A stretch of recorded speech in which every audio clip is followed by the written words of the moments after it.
Israel ও ইরানের মধ্যে টানা প্রাণঘাতী হামলা পাল্টা হামলা চলছে। এই পরিস্থিতিতে ক্রমেই আশঙ্কা বাড়ছে যে এই সংঘাত মধ্যপ্রাচ্যের অন্যান্য দেশে ছড়িয়ে পড়তে পারে। এই অঞ্চলের বিশেষত্ব হল এটি বিশ্বের তেল ও গ্যাসের অন্যতম মূল উৎপাদন কেন্দ্র, ফলে আশঙ্কা আরও বাড়ছে। ইসরায়েল ইরান সংঘাতের মধ্যে আকাশপথ বন্ধ হয়ে যাওয়ায় বিপাকে পড়েছেন অনেক মানুষ।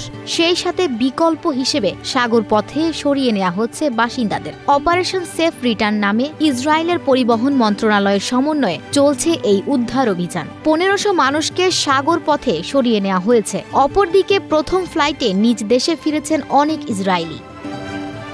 মঙ্গলবার 17 জুন ইসরায়েল ত্যাগ করা জাহাজটি বুধবার 18 জুন সকালে পৌঁছে যায় দেশটির লারনাকা বন্দরে। জাহাজটিতে রয়েছে প্রায় 1500 যাত্রী, যাদের মধ্যে অধিকাংশই তরুণ তরুণী। জাহাজটি হচ্ছে ইসরায়েলি বিলাসবহুল cruise ship MS Crown Iris, ভিড়েছে সাইপ্রাসের উপকূলে।